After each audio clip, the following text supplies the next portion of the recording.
pessoal, aqui é a Bárbara Costa e hoje nós vamos iniciar mais um episódio do Free Podcast. No episódio de hoje recebemos um convidado que carrega consigo o talento da cozinha, o compromisso com a educação e a coragem de transformar realidades por onde passa. Uma trajetória que une fogão, sala de aula e o coração de quem acredita que cozinhar também é um ato de inclusão. Seja muito bem-vindo ao Free Podcast, Rodrigo Drummond. Eu que agradeço o ilustre convite e já começo usando um bordão muito famoso no ensino superior que é chique, né? Chique, muito chique. Eu falo muito isso aqui. Esse é o meu bordão também. Rodrigo, nós estamos muito felizes em te receber. Eu acabei de falar, gente, que quando a gente entrevista quem a gente gosta é muito mais difícil. O Rodrigo é uma pessoa que eu acompanho o trabalho dele já há algum tempo, né, amigo? Tivemos a oportunidade de trabalhar juntos em alguns momentos. Estamos muito honrados e felizes com a sua presença, viu? Seja muitíssimo bem-vindo, sinta-se em casa. Com certeza, ainda mais que agora nós temos um vinho para nos acompanhar. Vinho finíssimo, eu trouxe o vinho, ele subiu o sarrafo, agora todos os convidados que vieram ficam um negocinho pra gente. É um delicioso Malbec jovem, né, para a gente curtir esse delicioso papo aqui. Obrigada pelo presente, viu, amigo? Vamos iniciar conversando um pouquinho sobre formação, início de carreira e influência, né? Quando você percebeu que a sua paixão pela gastronomia poderia virar uma profissão e um propósito? Na verdade, a minha história é muito interessante porque a minha história com a gastronomia começou aos 16 anos de idade, ou seja, 22 anos atrás. O meu primeiro emprego como jovem aprendiz foi numa grande empresa, que é a Despropan, que hoje é uma das maiores distribuidoras, né, de produtos para panificação, para a parte de confeitaria e restaurantes. Então, aos 16 anos, o meu primeiro emprego foi no centro técnico dessa grande empresa, na qual eu tive contato, né, com grandes chefes do mundo todo, chefes da Nestlé. Então, eu comecei com serviços gerais. Guarde essa informação, porque depois esses caminhos, lá do início, eles vão se cruzar novamente, né? Então, o meu propósito, né, o meu propósito, né, na gastronomia começou aos 16 anos de idade, quando eu tive a oportunidade de ter esse contato com a gastronomia. Aí eu fiquei dos 16 aos 17 anos, né, porque como era menor aprendiz, cada ano entrava um novo aprendiz. Aí aos 17 anos eu fui para a Fábrica de Doces Brasil, e trabalhei lá um período, mas era um período de escola, eu precisava estudar, fazer o vestibular. Então, nesse primeiro momento da minha vida profissional, né, os meus dois primeiros contatos foi com a Despropan e foi com a Fábrica de Doces Brasil. Fui seguir a vida, aí um belo dia, né, não esqueço essa cena, na época de fazer o vestibular e tudo, aí eu vi que em Juiz de Fora chegou um curso novo de gastronomia. Aí nós vamos falar um pouco da atração, né? Eu virei e falei assim, eu vou fazer esse curso. Só que na época o curso era R$1.000.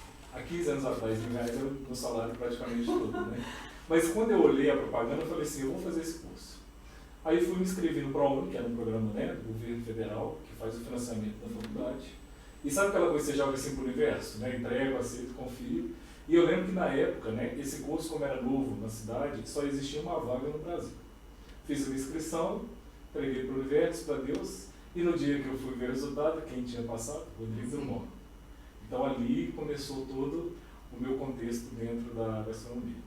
E o que mais te marcou ao estudar nessa faculdade, né, que foi o SES, Juiz de Fora, PUC Minas Gerais, que é uma instituição renomadíssima, tive a honra de estudar lá também. E como que isso moldou a sua visão da cozinha?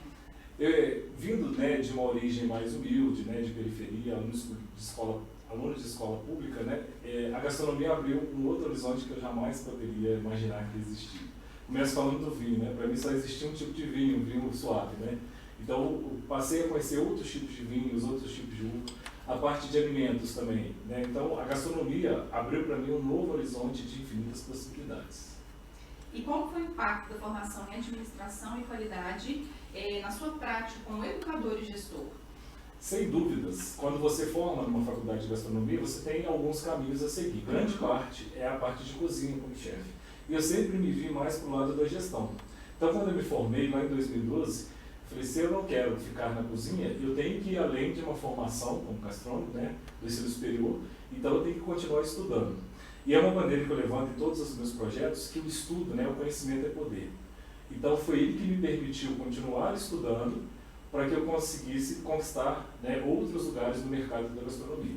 Então, através do meu MBA em administração e qualidade, eu pude continuar trilhando esse caminho, além da cozinha, que também é uma paixão, mas além da cozinha, trabalhar na gestão. Então, foi esse fator que me possibilitou hoje também trabalhar, além da cozinha, trabalhar na gestão de pessoas e eventos também, que é uma grande paixão. A gente sabe que a sua trajetória é muito marcada por toda a parte de inclusão social, né? Você se preocupa muito com isso já há algum tempo, né? Em que momento que você entendeu que transformar a vida do outro através da cozinha poderia ser algo que você conseguiria fazer? Como que foi essa virada de chave? Eu sempre falo que inclusão não é caridade, é uma questão de cidadania. A inclusão é um direito de todos. E quando a gente fala da inclusão na gastronomia, nós estamos falando do empoderamento das pessoas. Você dá o direito de hoje de se sentir útil para alguma coisa, para realizar algum tipo de atividade. E quando nós falamos de gastronomia, gastronomia envolve serviço, entrega e afeto. Aproveitando ainda o gancho sobre educação inclusiva, projeto social, qual foi o maior desafio ao trabalhar com um aluno de complexa vulnerabilidade? Eu costumo dizer que foi um presente da vida porque eu recebi uma ligação que ia existir um concurso de fora do Pronatec, que é o Serviço Nacional de Aprendizagem, no qual estavam procurando um maître, porque seria um curso de serviços gastronômicos. E as pessoas prontamente pensaram, então eu fui lá, fiz a minha inscrição, fiz o processo seletivo e passei em primeiro lugar. Então eu costumo dizer que essa questão da inclusão na gastronomia foi um presente para mim, porque eu tive a oportunidade de trabalhar com os PCDs, que são pessoas são pessoas com deficiência. Então, o que mais fez a diferença no meu trabalho com eles é tratá-los como pessoas que têm condições de fazer qualquer tipo de atividade dentro da cozinha e dentro de serviços. E como que você enxerga o papel da gastronomia em projetos de ressocialização dentro do sistema educativo? Sem dúvida, é um projeto que traz novamente esse protagonismo para as pessoas e é uma forma também delas recalcularem as rotas. Eu não me esqueço quando eu fui fazer um trabalho no Centro Socioeducativo, né, e eu assinei uma parte gastronômica, uma parte de segurança alimentar, uma parte de coquetelaria. Tá fluindo bem, gente? Tá fluindo? Top, demais. Desculpa aí, tá? Não, que isso. Eu não posso falar pra errado. Então eu me recordo, né, de um trabalho que eu fiz no Centro Socioeducativo. Então eu passei uma parte de gastronomia, uma parte de segurança alimentar e uma parte de coquetéis. Aí depois, passou 2 semanas, eu voltei novamente para realizar a formatura dos alunos, né? Fui como professor convidado para o TEC. Eu achei muito interessante, um adolescente de 17 anos falou assim: professor, vou comprar uma coqueteleira, vou sair mês que vem, vou recomeçar minha vida. Então é esse empoderamento de dizer para o outro que você é capaz, porque errar todos nós erramos, mas eu acho que a gente tem que trabalhar na ressocialização dessas pessoas, né? Então foi uma frase dele que eu jamais esqueci e onde ele estiver eu tenho certeza que ele está fazendo sucesso, né? Porque ele viu através da gastronomia uma possibilidade. Quando a gente pega, por exemplo, a pandemia, né? Foi um momento que muitas pessoas se descobriram nesse universo gastronômico, desde um bolo, né? Desde um salgadinho, desde esse empreendedorismo gastronômico. E gastronomia é uma infinidade de possibilidades, né? Então eu vejo que você transformar a vida das pessoas através da cozinha é fantástico. É chique, né? É chique, muito chique. E deixa eu te perguntar uma outra coisa, em relação ao preconceito, porque a gente sabe que existe, né? Como que você lida? Eu tive um contato maior com o preconceito antes de eu fazer esse trabalho no sistema socioeducativo, porque eu fui consultar algumas pessoas com o meu trabalho, né? E eu fiquei um pouco meio receoso, porque falaram que não podia nem levar um lápis, não podia levar nada para o teatro, então eu me vi numa situação que eu ia ficar mais vulnerável. E foi muito bacana que eles tiveram cuidado, que nós utilizamos a cozinha, usamos todos os equipamentos, usamos todas as ferramentas e eles me respeitaram de uma forma tão grandiosa que eu acho que aquele ali foi um momento que eu pude quebrar esse medo, esse preconceito, né? E foi uma experiência muito fantástica. Na educação especial também, essa questão das pessoas falar, como que você vai alfabetizar pessoas com deficiência, como é que será o processo? E foi uma das experiências, assim, eu falo que existe um Rodrigo antes e depois da educação inclusiva.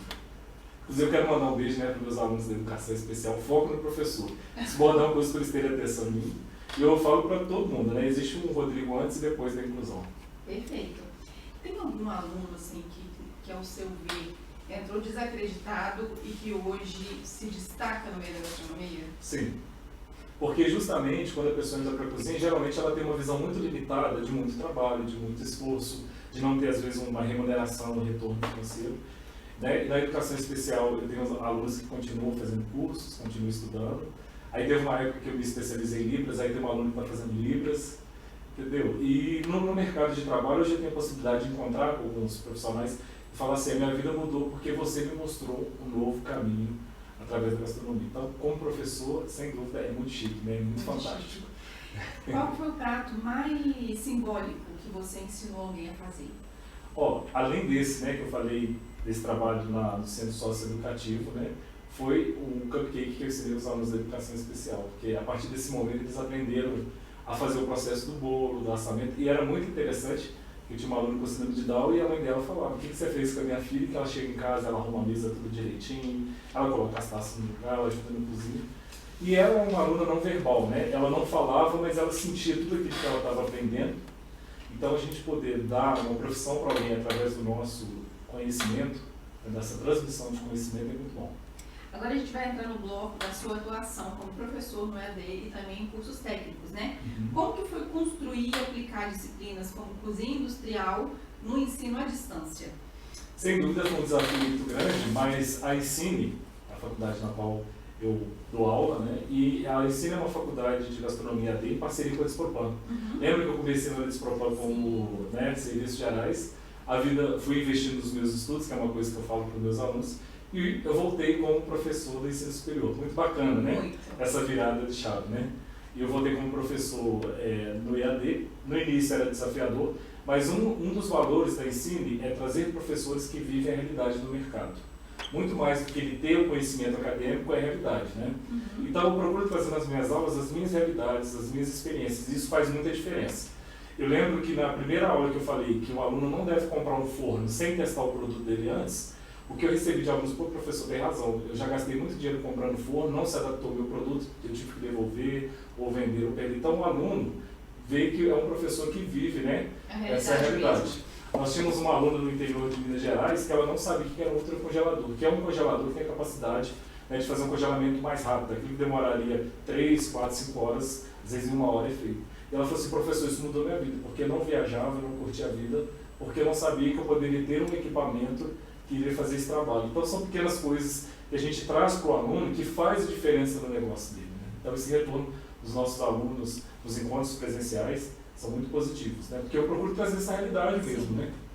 E a gente sabe que a cozinha é feita de muita dinâmica, muita precisão, né? Como que você consegue levar essa dinâmica para o EAD? Eu falei isso na nossa aula presencial de sábado. Gastronomia é dinamismo, é movimento. Então como é que eu ensino isso para eles?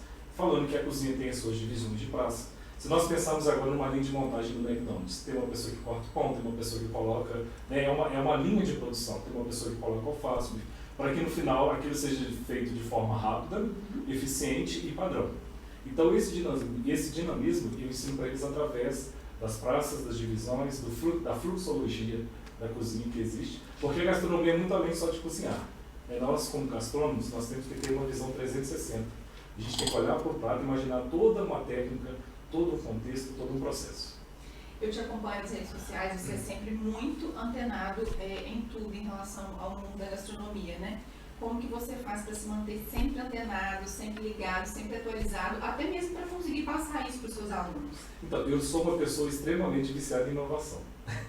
E eu falo que assim, a gastronomia permite isso porque, como professor de estrutura básica de cozinha, equipamentos, né? Então eu estou sempre conectado porque eu vejo o quanto que a gastronomia evolui. Se nós pensarmos no equipamento Airfryer, quando chegou no Brasil, era R$2.000, R$3.000. Hoje acho que a gente não consegue viver sem Airfryer, né?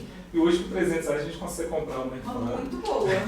Que facilita a nossa vida, né? Sim. Então eu procuro trazer esse paralelo daquilo que é clássico, daquilo que é tradicional, com essa constante evolução. E trabalhando em inovação na indústria, eu sempre falo que essa inovação ela vem para facilitar o nosso trabalho, né? Todos os momentos na indústria que eu promovi inovação, sobrou trabalho para criar novos produtos. Perfeito. A gente sabe que segurança alimentar é um tema, né, muito importante e muito difícil, né? Como que você faz para poder ensinar sem deixar o termo técnico demais? Boa pergunta, Bárbara, porque quando nós falamos de segurança alimentar, a gente precisa guardar várias normas, várias questões, mas é muito interessante quando a gente traz isso para a realidade do aluno. Então, quando a gente entende que é necessário lavar as mãos antes de manipular o alimento, antes de falar para ele que aquela contaminação vai gerar um problema de saúde, vai manchar a reputação do negócio, além de provocar um problema de saúde pública. Nós trabalhamos com evento. Você fazer um evento para 2.000 pessoas, você alimentar 2.000 pessoas, é uma responsabilidade muito grande. Porque se você gera uma contaminação, a gente acaba criando um problema, né, para a reputação da empresa, problema maior, que são a vida, né, das pessoas e o sistema de hospital. Porque todo mundo passa mal, vai ter que ir para um hospital. Então a gente acaba também ocasionando um problema de saúde pública. Então você vê desde o alimento, de quem preparou, de quem consumiu, até o hospital. Né? São vários processos que a gente ensina dentro da segurança alimentar. Né? E o alimento ele tem esse poder da vida ou da morte. Então a gente ensina que ele tem que trazer vitalidade sempre com muita segurança. Então eu procuro trazer exemplos práticos do dia a dia para que a gente consiga eles entender esse processo. E é muito interessante que eu fiz minha faculdade no ano de 2010 até 2012. Até hoje, se você pedir para manipular um alimento, eu tenho a mania de lavar a mão antes. Então são pequenos hábitos que a gente cria que é para a vida toda. Posso estar lá entre amigos falando, vem Rodrigo, me ajuda, o que é essa carne? Eu vou, primeira coisa, é automático.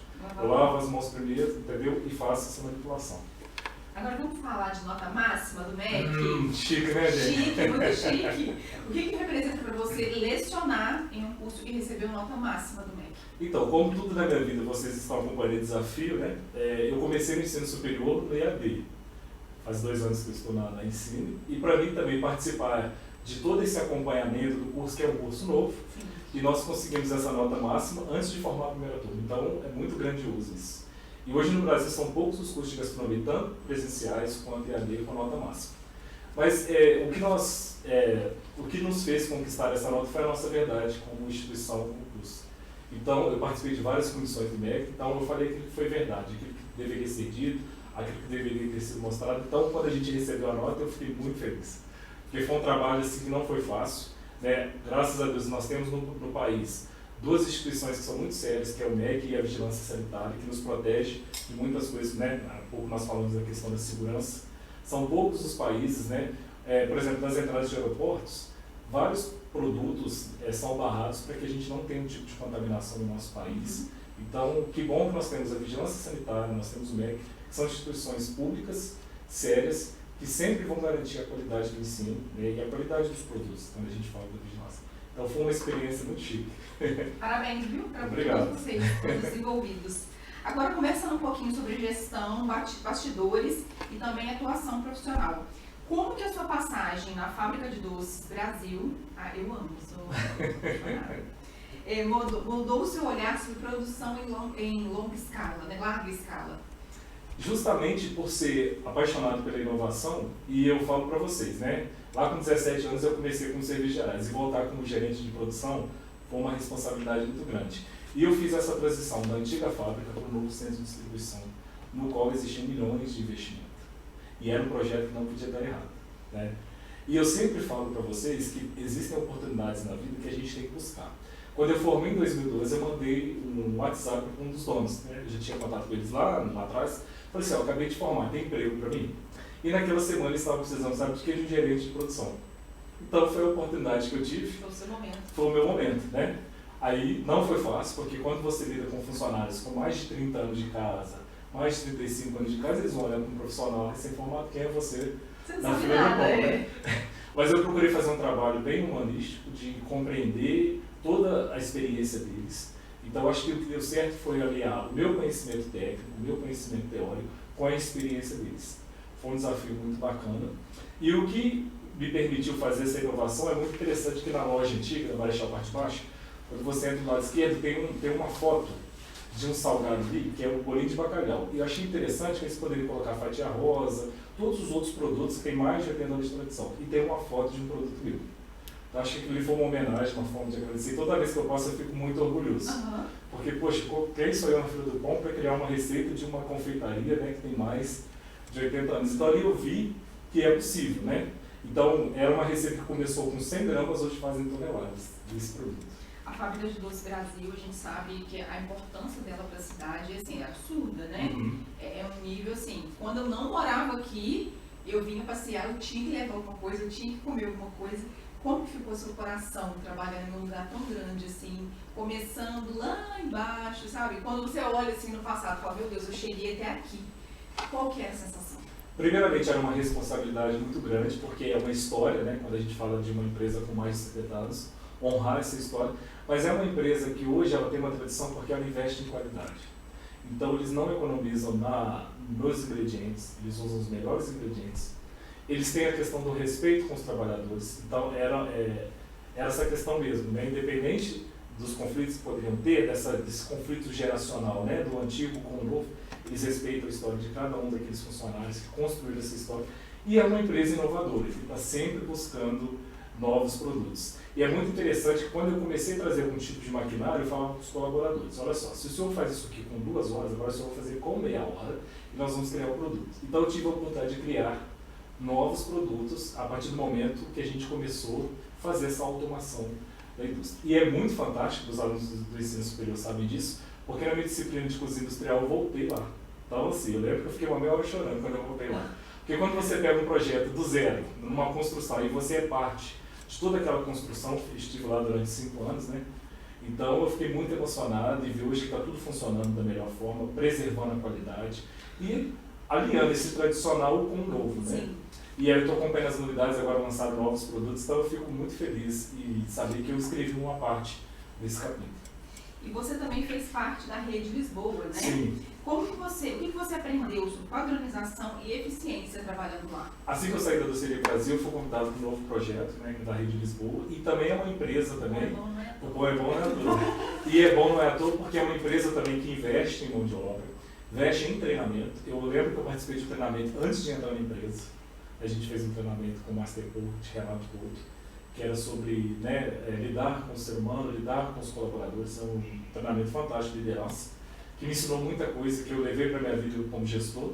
E é uma empresa também muito antenada nas novidades. Vocês podem perceber que todas as unidades da Lisboa são unidades que sempre têm novidade, também investem muito na capacitação dos profissionais e nos ingredientes. Então, quando você tem qualidade associada à inovação e o respeito pela mão de obra, não tem como não ser sucesso. Existe alguma história de evento ou bastidor de fábrica, alguma coisa do tipo, que foi um pouco caótica e depois se transformou em boas risadas? A gente sempre sabe que tem. Cabe você Aí eu tenho várias histórias de cozinha. Eu lembro que uma vez no início, né, estava lá com os confeiteiros antigos, aí eu falei assim para um deles assim, ô Sr. me dá o seu fui. Ele falou assim, menino, me respeita, ele tem que ser seu pai. Eu falei, não, que a gente vem da faculdade, né, esse batedor que a gente, né, de arame que a gente faz bolo, o nome técnico dele é fui. Mas quando eu falei fui, ele foi num outro fui, né? Ele ficou bravo comigo, aí eu tive que respirar fundo, explicar para ele, mas a vontade dele era tampar o fui na minha cabeça. Fui na cara dele. Como que é a sua relação com os bastidores de um evento gastronômico de grande porte? Sem dúvida, é um contato de muita concentração, porque nada pode dar errado, e de muito trabalho. Porque às vezes quem vê a ponta não imagina os bastidores, você que trabalha com o evento sabe, né? Quando a gente pega a impressão... Eu trabalhei com você, então eu sei que tudo que você está falando é muito real. Quando você vê assim, né? Eu tive a oportunidade de fazer um baile de medicina para 2.000 pessoas de Vassouras, então assim, eu tinha responsabilidade. E uma coisa que eu acho legal de nós falarmos, Bárbara, é que o setor de eventos ele movimenta toda uma cadeia. Desde quem faz o cabelo, desde quem faz a maquiagem, desde o Uber, desde a parte de hotelaria. Tudo, né? Gente, parece que não, mas o setor de eventos dessa cidade, vocês não têm ideia da potência que é. Por isso que é sempre muito importante respeitar o trabalho de toda pessoa que está envolvida nisso, porque parece que é fácil para quem chega ali, está tudo pronto, né? Uhum. Mas é muita coisa envolvida, muita coisa.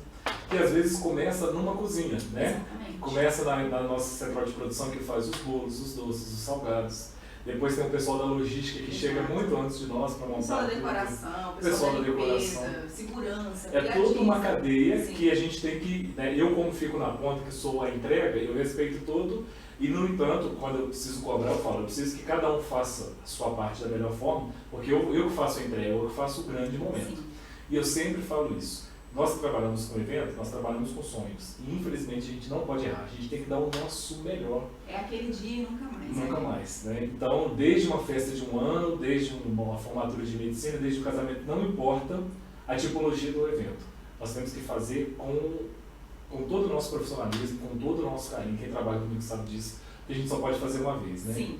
E uma coisa que o pessoal da Vivo falava muito comigo, né? A gente batia muito nessa tecla. Evento é eventualidade, tudo pode acontecer. Sim. E Então você tem que estar pronto para tudo, toda e qualquer coisa. A gente já trabalhou em alguns eventos que foram caóticos, que aconteceu coisas que a gente não imaginava que poderia acontecer, mas a gente tem que ter todo um jogo de cintura, toda uma... Tem que ter toda uma elegância, porque às vezes a cozinha tá pegando fogo, né? Exato. Aí me falaram uma vez, mas se pegar fogo, eu falo assim, gente, só um momentinho, dá licença que nós vamos sair correndo pela lateral, tá pegando fogo, mas não podemos... Né, correr não, andando rápido, se ele não corre, isso também. Nós vamos sair aqui pela lateral, tranquilamente, vamos sair, porque é o momento. Perfeito, amigo. Como que... Ih, não entendi, perdão. Empolguei falando de evento? Agora se você tivesse que... Tá fluido, gente. Aproveitar isso. Top assim, demais. Muito maneiro. Se você tivesse que montar uma cozinha escola, do zero, o que seria indispensável, além do fogão e dos ingredientes? Sem dúvida, os equipamentos. Né? No ensino superior, eu falo sobre as facas, né? As pessoas acham que a gente só tem uma faca para fazer tudo, né? São mais de 5. Cada faca tem uma finalidade. Então, sem dúvida, os utensílios eles seriam parte importante. Né? Imagina que você está lá numa roça, né? Lá no fim do mundo, você quer fazer um bolinho. Pelo menos você tem que ter um bol, né? Que é uma bacinha, um fouet, nós vamos chamar de batedor, você faz o bolo, um tabuleiro. Então, os equipamentos, além dos equipamentos, os utensílios também são parte importante que não podem faltar numa cozinha. E hoje na cozinha a gente fala também dos equipamentos da linha branca, que é o liquidificador. Toda cozinha, independente do tamanho dela, né? Ela tem que ter um liquidificador, tem que ter um fogão, tem que ter um forno. Então os utensílios, sem dúvida, eu não deixaria de ter. Já teve algum erro na cozinha que virou um grande acerto? Já. Já tivemos vários, né? Eu lembro que uma vez no início da profissão, eu fui participar de um evento que tinha uma feijoada vegana. Aí o chefe, coisas que os chefes não fazem com o estagiário, deixa a gente sozinho fazendo os preparos, né? Então ele tinha feito toda a mise en place. A mise en place é aquela preparação que a gente vê em programas de culinária, tudo picadinho, tudo já ali porcionado, né? Acho que é essa palavra. Isso, né? Mise en place, né? E é muito legal que os alunos do ensino superior entendem a importância da mise en place. Porque você vai fazer um bolo, você tem que ir no armário pegar a farinha, depois você tem que ir debaixo da pia pegar o feijão. Então quando está tudo posto, né? Tudo ali a posto, fica muito mais fácil o nosso trabalho. Então a gastronomia ela funciona com a mise en place, que é a parte que você tem que deixar tudo a posto, até para você saber aquilo que está faltando, né? E foi muito interessante que eu olhei assim e falei assim, irmão, cuida aqui para mim. Aí já estava me sentindo empoderado, né? O chefe deixou cuidar da feijoada. Só que a feijoada vegana ela não pode, né, ter nada de origem animal, então é tudo que vai remontar esse sabor. Aí eu olhei assim, eu vi que tinha alguns ingredientes lá, alguns vegetais, olhei também que tinha alguns cogumelos e tinha os queijos defumados. Eu fui por uma questão de lógica, eu falei assim, para trazer esse defumado, talvez o bacon, a linguiça calabresa, né, vou usar. Gente, na hora que eu joguei, os queijos, estavam todos picadinhos, bonitinhos lá, na hora que eu joguei os queijos defumados na feijoada, o chefe falou assim, gente, cadê meus queijos defumados aqui? Nesse momento a nossa alma sai do corpo, eu falei, agora acho que eu vou virar o ingrediente da feijoada, mas tudo bem. Aí eu esperei e falei, chefe, eu fui por uma questão de lógica, né? Mas ele falou assim, onde que se joga queijo no feijão vai derreter tudo? Eu falei, mas pelo menos vai ter defumado. Ele ficou bravo, mas eu tive um bom argumento. E ficou gostoso, mas eu jamais vou colocar um queijo na feijoada. Mesmo que ele seja um queijo vegano, defumado, mas ficou de lição. No final todo mundo gostou muito, né? Mas ele falou, não pode colocar queijo. Agora falando um pouquinho sobre propósito, legado e humanidade na cozinha, você acredita que um cozinheiro também precisa ser um pouquinho psicólogo? Já viu alguma coisa assim? Sem dúvida, porque cozinha é afeto. Você precisa entender o que o público quer para você, de uma certa forma, agradar esse público, né? Quando nós falamos da culinária mineira, o que conforta o mineiro é um feijãozinho refogado com alho, com cebola, não é verdade? Sim. Ele traz essa memória, né, das nossas mães, das nossas avós. Então, sem dúvida, né? Então, como psicólogo, e quando uma pessoa está acamada, quando a gente está gripada, aí a mãe faz aquele, nós mineiros, tá? Aí faz aquele mingau de fubá com bastante alho. É uma coisa que eu acho muito engraçada, que é o tal do café com leite com açúcar queimado, que só tem um efeito psicológico, né? É como se fosse um placebo, né? A gente toma e fica bom. Ah, aqui na casa da minha mãe. Bem assim mesmo. O que você espera despertar nos seus alunos, além do conhecimento técnico? Humanidade como gestores, porque todos nós lidamos com pessoas o tempo todo, né? E, sem dúvida, fazer um trabalho único de excelência e qualidade. Se destaca no mercado quem faz o diferente. Né? Todos os anos, todas as escolas de gastronomia no Brasil formam gastrônomos, mas aqueles que se destacam são aqueles que estão dispostos a fazer um trabalho diferenciado. Um trabalho chique, né? Qual foi o momento mais marcante que você viveu na cozinha? Foi o momento da transição da Fábrica Doce Brasil, nunca contei isso em nenhuma entrevista, podcast, palestra, foi que nós vimos de um sistema mais tradicional, num outro prédio que a gente fazia produção, e a gente foi para um espaço que era todo branco, o chão espelhado e tudo. E eu lembro que fizemos essa transição aos poucos, não levamos todo mundo, porque eles ficaram muitos anos dentro de um ambiente. E na hora que a gente foi entrar no centro técnico de trabalho, aí eu peguei a mão de todo mundo, até arrepio falar isso, nós vamos juntos. E entramos juntos de mão dada e foi maravilhoso. Você tem vontade de escrever um livro contando suas vivências, suas experiências? Na verdade, compartilhando com vocês, hoje eu faço esse trabalho no Estado, né? É um projeto muito bacana de valorização da vida. Infelizmente, né, nas escolas públicas a gente tem um índice muito grande de suicídio. Então, por conta da depressão, por conta da ansiedade, isso também se potencializou depois da pandemia. E hoje eu sou convidado para algumas escolas públicas para contar um pouco da minha história, porque eu sou um aluno de escola pública, né? Eu participei desse processo, né, de conquistar as coisas da minha vida através dos estudos, então eu faço esse trabalho de mostrar para eles que é possível. E eu tenho um retorno muito fantástico, né, dos alunos, eles me acompanham às vezes, falam, professor, eu vou continuar estudando, eu vou encontrar uma profissão para mim. Então, muito mais do que falar, é nós mostrarmos a nossa vida, aquilo que a gente está buscando, né? E eu sempre uso a parte dos camarins, aí quando eu vou, conheci a Anitta, conheci a Ludmilla, eu mostro isso, esse mundo para eles, para ficar uma coisa mais palpável, né? Então, hoje assim, eu faço algumas palestras, alguns treinamentos, contando um pouco da minha trajetória. Há pouco tempo eu fiz com a Brasil, com as crianças do São Benedito dos Curumins. Então é bacana porque assim, o olho delas vão brilhando, porque às vezes elas vivem numa realidade que não permite sonhar. Então eu conto, poxa, o professor já foi de escola pública, já foi da periferia, hoje ele é professor universitário, hoje ele é gestor de eventos. Então eu tenho vontade de continuar dividindo, né, um pouco da minha trajetória, que ainda estou em caminho. O legal da vida é a gente nunca chegar no destino, é a gente aproveitar a jornada. E todos os dias, como eu faço o que eu amo, todos os dias eu estou aprendendo. Aproveitando o gancho que você falou do Curumim, conta aqui o que você estava contando para a gente um pouco antes de começar, do projeto. Ó, vou contar para vocês, eu falei nisso numa aula presencial. Eu tenho várias disciplinas no Centro Superior, uma delas é eventos, protocolos e cerimonial. E eu falo sobre a importância da gente fomentar eventos na nossa sociedade, o quanto que isso pode trazer retorno, porque às vezes o aluno não quer ir para a cozinha, mas ele pode ser gestor de uma grande produção, ele pode ser promotor de eventos, ele pode ser mestre, né? Eu exerço paralelo à minha profissão, a função de mestre há mais de 12 anos, que é uma paixão também. A gente vira noite, final de semana, a gente reclama, mas no outro final de semana a gente está lá de novo. Não é verdade? E foi muito interessante que uma aluna deu, e como jurado também técnico, né, de JF Sabor desde 2023, ela organizou, né, nos centros de convivência, nos centros culturais da prefeitura, ela organizou um festival gastronômico. Eu achei muito fantástica a iniciativa dela, porque ela pôde aplicar na prática aquilo que nós ensinamos, e ela me chamou como jurado. Então eu vou para esse concurso, chama Sabor de Mãe, vai acontecer agora um dia antes do Dia das Mães, vai ser no dia 9 de maio, se não me engano, 10.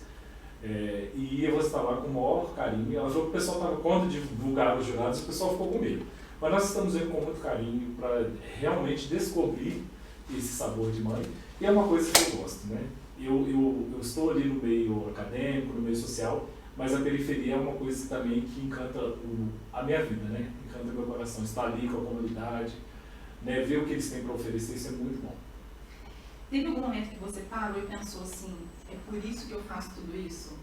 Sim, na verdade, hoje com esse reconhecimento social, né, eu tenho a oportunidade de receber alguns prêmios, alguns reconhecimentos, e as pessoas falam assim, como é que você dá conta? É porque eu amo o que eu faço. Então quando a gente, você sabe muito bem disso, quando a gente ama, a gente vira noites, a gente não dorme, a gente não come, não se alimenta direito. Então, toda vez que eu consigo entregar um evento, que eu tenho um feedback no qual, né, usam o meu nome e falam assim, valeu a pena todo o esforço, toda aquela correria dos bastidores que você conhece. Então, hoje o que vale a pena, né, quando eu olho para a minha história, é fazer o que eu amo. E existe uma frase muito bacana da Fernanda Montenegro, que é, encontre a sua vocação, senão você nunca vai ter o sossego na sua vida, né? Então, é esse conselho que eu dou para vocês também.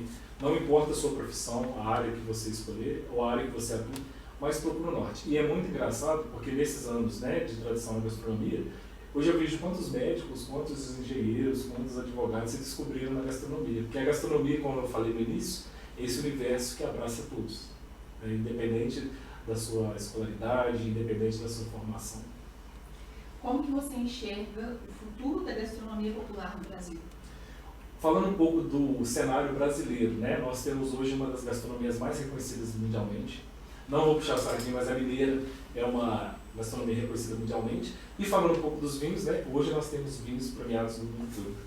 E existem, né, estudos que apontam que a gente vai conseguir bater de frente com os grandes mercados europeus, né? Porque nós temos um investimento muito alto nos vinhos brasileiros, porque nós temos solos de qualidade, nós temos climas favoráveis e nós temos vinhos premiados, inclusive vinhos aqui da nossa região próxima, né? Vinhos de Minas Gerais, tanto vinho quanto café. Então eu vejo que é uma gastronomia que, à medida que o tempo vai passando, ela é muito bem vista no mundo, até porque nós somos um dos maiores produtores, né, de alimentos para o mundo, né, quando a gente fala do agronegócio.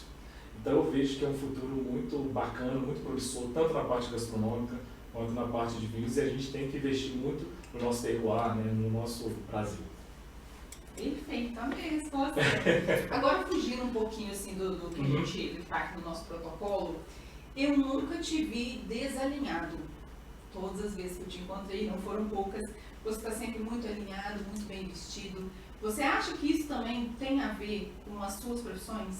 Sim, e tem uma estratégia, porque o líder, ele é referência.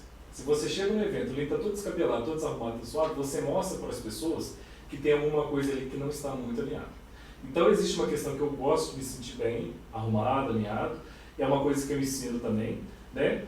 As mulheres sabem disso, às vezes acreditam que você não acorda muito bem, mas aí você coloca uma maquiagem, coloca uma roupa, aquilo, né? E já existem vários estudos que comprovam que a roupa, ela tem uma influência direta na nossa autoestima. Sim. Então, se eu estou bem alinhado, né, de uma certa forma, eu estou disposto a realizar um bom trabalho. É uma questão de alinhamento. E tem uma estratégia também, porque eu estou de frente com o cliente, entendeu? Então, já aconteceu, às vezes, de ter um problema na cozinha, tirar o blazer, ir lá resolver, ir lá no banheiro lavar o rosto e voltar pleno. Então, o alinhamento tem essa questão de estratégia como liderança, de estar bem, de passar uma imagem segura para o cliente e também de me sentir bem da forma que eu me visto, né? Isso é muito bom. Chique, né?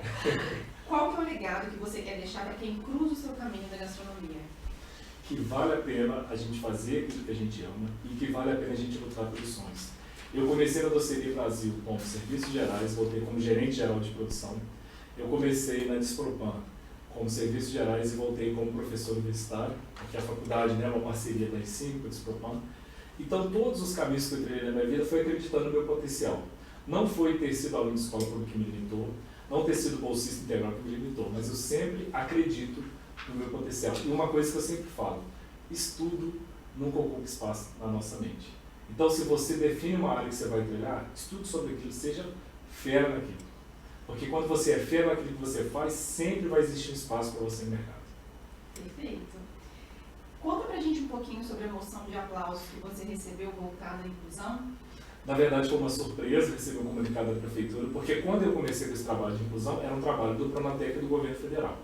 Então, esse trabalho teve reconhecimento nacional, né? Então, eu saí em algumas publicações e foi muito interessante o dia que a minha coordenadora nacional falou: Rodrigo, você vai receber uma ligação do Ministério da Educação de Minas Gerais. Eu falei: gente, como assim, né?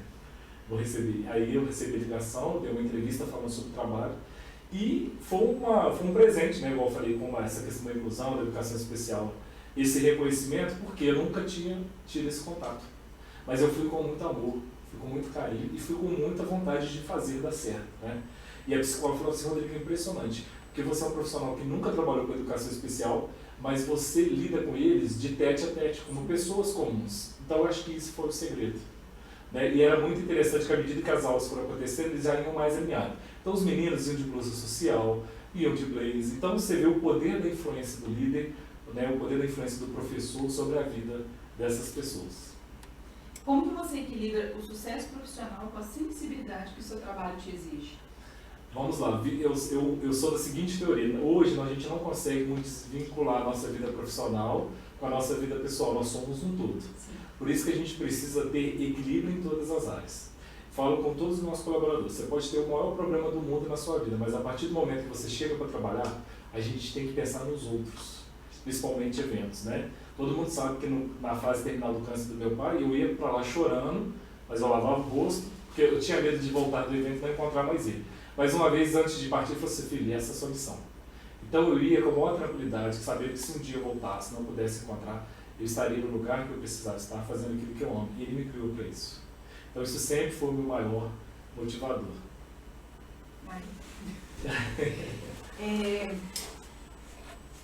Qual o sabor ou prato que você acha que representa a sua personalidade? Eu acho que eu sou assim, um risoto de pera com gorgonzola. Ai, que chique! Porque eu tenho a questão da doçura como líder, como humano, mas eu tenho a complexidade do queijo gorgonzola. E no final, esses 3 sabores, né, do queijo, do gorgonzola, da pera, eles se cruzam e fazem uma harmonização doce, porém complexa. Qual ingrediente subestimado que você considera essencial? O sal. Porque o sal demais ele estraga e o sal de menos precisa de reajuste. E o sal na gastronomia, ele é importante tanto na parte de cozinha como na panificação. Quem é padeiro sabe que se você errar a dosagem de sal no inverno ou no verão, você perde a massa. Então o sal, além de dar sabor, ele que dá vida ao prato. Olha, arrasou. Achei que você fosse falar, sei lá, uva passa. Ela é vilã ou é amiga? Depende. Eu particularmente gosto, mas dependendo do prato, tem pessoas que não gostam e ficam tirando ela. Eu amo. É tudo de bom, né? Qual que é a sua maior motivação hoje? Além do dinheiro, a remuneração, é fazer aquilo que me dá prazer, aquilo que faz eu entender o meu propósito. Nós não podemos viver uma vida, Bárbara, sem propósito. Então, se a sua profissão é um propósito, um agente transformador na vida das pessoas, e hoje eu sou um agente modificador, dizendo para as pessoas que o trabalho, o estudo, ele transforma a sua vida, transforma a sociedade como um todo. Então, isso é o meu maior motivador hoje. Perfeito. A gente vai chegar no bloco final agora, porque a gente vai ter um ping-pong, um jogo rápido aqui. Ai, meu Deus. O coração já começa. Um cheiro que te transporta para o tempo. Cheiro de café e cheiro de bolinho de chuva com canela, das tardes chuvosas depois do colégio. Da casa da minha avó. Transportou, né? Uma comida simples que você nunca enjoa.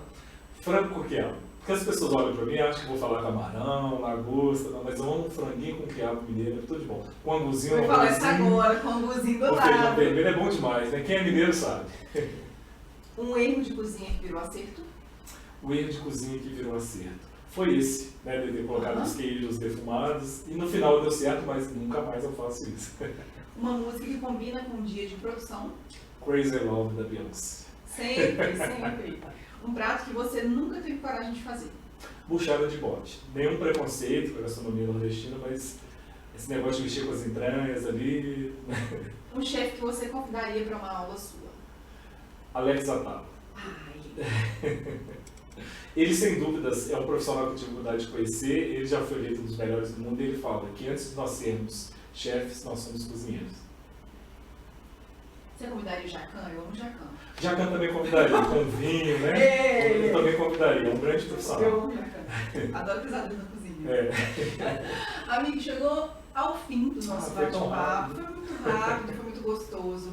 Como eu disse no começo, né, é muito difícil você entrevistar quem que você gosta, quem você admira. Eu sempre fico nessa, sabe, muito dividida. Pra mim é muito mais difícil entrevistar quem eu conheço do que uma pessoa que eu tô vendo pela primeira vez. Nós estamos muito honorados com a sua presença aqui.